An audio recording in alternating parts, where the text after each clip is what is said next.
Alrighty, so I've got two cutting boards sitting here on the bench, and I want you to just look at them for a second. One of these sells online for right around $200. The other one I built in an afternoon out of two skinny hardwood boards I grabbed off the rack at the box store, and it cost me about $18 in material. I'm not going to tell you which is which yet, but here's the part that bugs me. Everybody keeps telling beginners that cutting boards are an advanced project. That is just not true, and I'm going to show you. So let me back up and talk about where that reputation came from, because it didn't come from nowhere. If you go looking at cutting boards online, you're going to see these gorgeous end grain boards, the ones that look like a checkerboard, 3-inch thick chunks of walnut and maple, and yeah, those are hard. Those are a full glue up, then a cut, then a second glue up, and they usually need a big planer or a drum sander or a router sled to flatten out, and the price on that machinery is not beginner money. But that is not the only kind of cutting board. And honestly, it's not even the kind most people actually buy for their kitchen. The one I'm building today is an edge grain board. You take strips of hardwood, you stand them up on their skinny edge, you glue them side by side, you flatten it, you sand it, you oil it, and you're done. That's it. That's the whole project.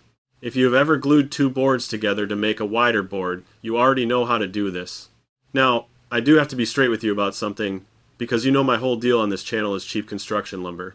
I build almost everything out of 2x4s and 1x6s because I think that's how a beginner should learn before dumping money on walnut. This project is the one exception, and I'm not going to pretend otherwise. You should not make a cutting board out of pine. It's soft, it dents when you look at it wrong, it soaks up moisture, and knife marks turn into little food traps. This one time, go buy hardwood. But here's the good news, and this is the part the snobs skip over. You do not need to find a specialty lumber yard. Walk into pretty much any big box store, go past the framing lumber, and there's a rack with little hardwood boards on it, poplar and oak and sometimes maple and walnut. They come already surfaced on all four sides, which matters a whole lot, and I'll explain why in a second. I grabbed a maple board and a walnut board, each one about 3/4 of an inch thick, 3.5 inches wide, and 2 feet long. $15 and change for the pair. Quick word on what wood to actually grab, because people get weird about this. Maple, walnut, cherry, beech, and hard sycamore are all fine. Oak works, but the pores are open and wide, so it holds on to moisture a little more, and some folks don't love it for boards. Stay away from anything pressure treated, obviously, and skip the fancy oily exotics because some of them cause skin reactions and they're a headache to glue anyway. Two common hardwoods, one light and one dark, is all this project needs. Here's why that pre-surfaced part matters. A cutting board glue up needs flat, square, straight edges, and normally you get those with a jointer and a planer. I don't have either one, and I'm assuming you don't either, because I'm trying to make this really beginner-friendly. Buying boards that are already surfaced on all four sides is the workaround. Somebody else's machine already did the hard part. Sight down the edge of each board on the rack before you buy it, and if it's got a bow or a twist, put it back and grab another one. Nobody's going to stop you. Alrighty, so now I'm ripping these boards into strips. I want strips about 1.5 inches wide, and I'm cutting them on my little contractor table saw with a rip fence and a push stick. If all you have is a circular saw, that's fine too. Clamp a straight piece of scrap to the board as a fence, run the saw base against it, and just go slow. It won't be perfect, and that's okay because the glue up hides a lot. And a real quick safety word here, because these strips are skinny, when your offcut gets narrower than your hand, do not push it through with your fingers. Use a push stick, use a push block, whatever you got. This is not the sketchiest cut in woodworking, but it's the kind that gets casual, and casual is how people get hurt. If you're not comfortable ripping narrow stock, cut your strips a little wider than you need and clean them up later. So I've got 6 strips now, 3 maple, 3 walnut, and I'm laying them out on the bench to figure out the pattern. Simple alternating stripes, light, dark, and this is the fun part. You flip strips over, you slide them around, you look at how the grain lines up. Biscuit came over to supervise this part and immediately laid down on top of 2 of them, so we took a break. Once you've got a layout you like, draw a big triangle across the whole face with a pencil.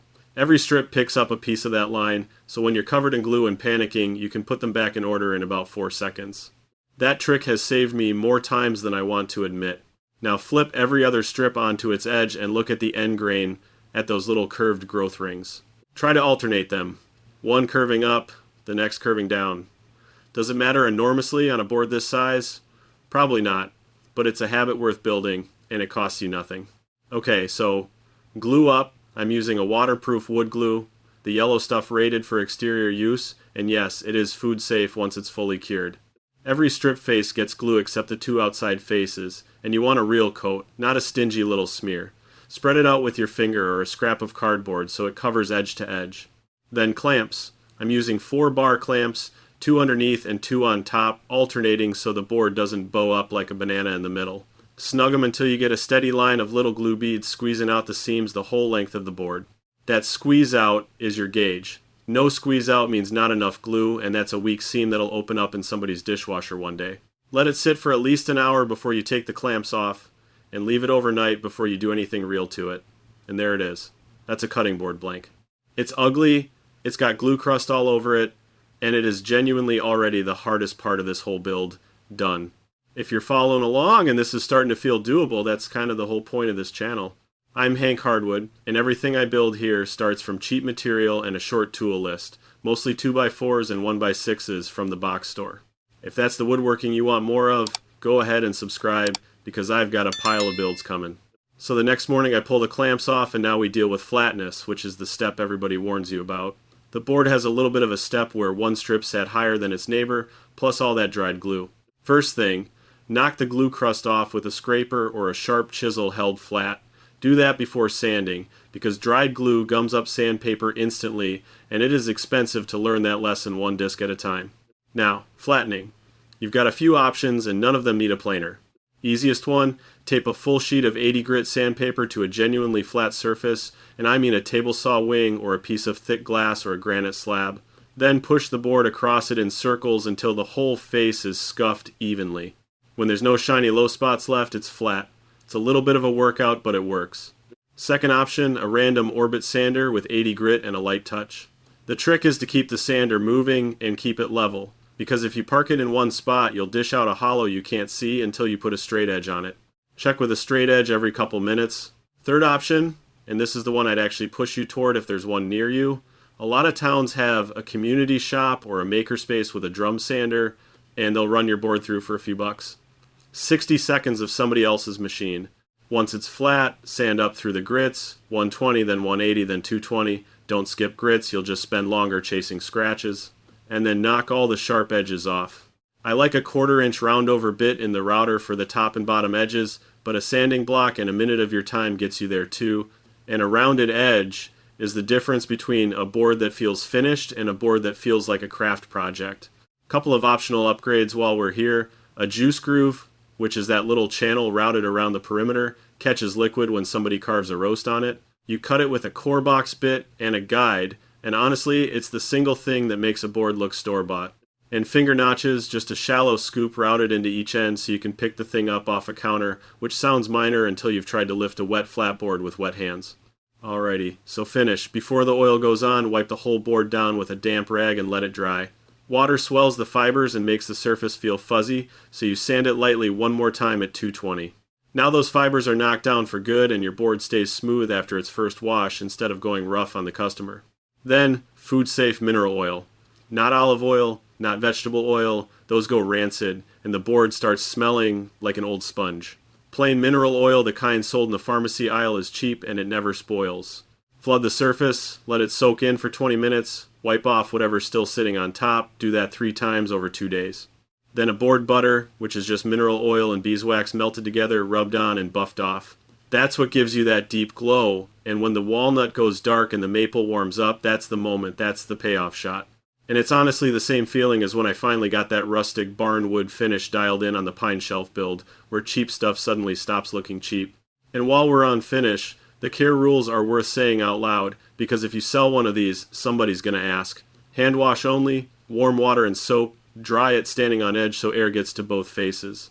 Never put it in the dishwasher, never let it sit in a sink full of water, and re-oil it whenever the surface starts looking chalky, which for most people is every month or 2. That's the whole maintenance routine, and the boards that fail almost always failed because somebody ran them through a dishwasher once. So now let's talk about the $200. Because I know that's why a lot of you clicked. Here's the anatomy of a premium board, and once you see it broken down, the price stops feeling crazy. Species is the first lever. Walnut carries a premium over maple and cherry does too, and a board that's all walnut costs the maker meaningfully more in material and sells for meaningfully more. Second lever is size and thickness. A small 12x8 board is a bar board and it sells like one.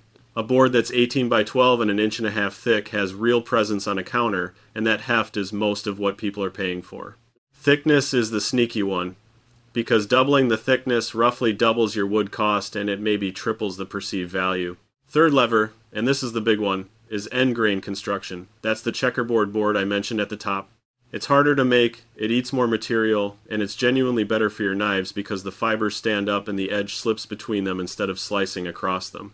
End grain is where boards jump from around $100 into the $200 range and up.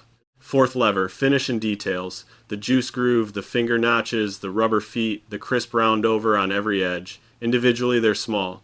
Together they're the entire difference between something that looks handmade and something that looks manufactured, and manufactured is what people expect for that price. Fifth lever, and I think this one is underrated, is personalization. A laser engraved family name or a wedding date on the back turns a cutting board into a gift that cannot be returned or comparison shopped. You are no longer competing with a factory board. There is no factory board with those names on it. And last, presentation. A card explaining how to care for it, a little jar of board butter tucked in the box, decent packaging. That stuff costs maybe $6 and it moves the whole thing up a tier. So where do these actually sell? Etsy is the obvious one, and it's the wedding and housewarming market, and people there are shopping specifically for handmade, so they are not comparing your price to a factory board. Local craft fairs and holiday markets work well because people can pick the board up and feel the weight, and weight sells these things. Then there's the gift channels most folks never think about. Real estate agents buying closing gifts with the address engraved, small companies buying client gifts in batches of 20, restaurants wanting serving boards with the logo on them. Now let me be honest with you about the money, because I'd rather you go in clear-eyed. That $200 board is not $200 of profit. Selling fees and payment processing take a real bite.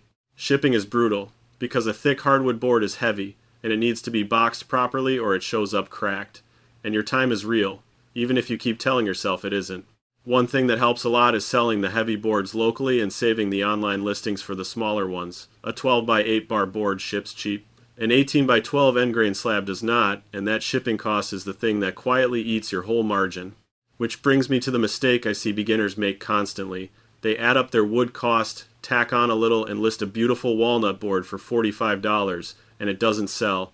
Not because it's too expensive, but because $45 signals to the buyer that something's wrong with it.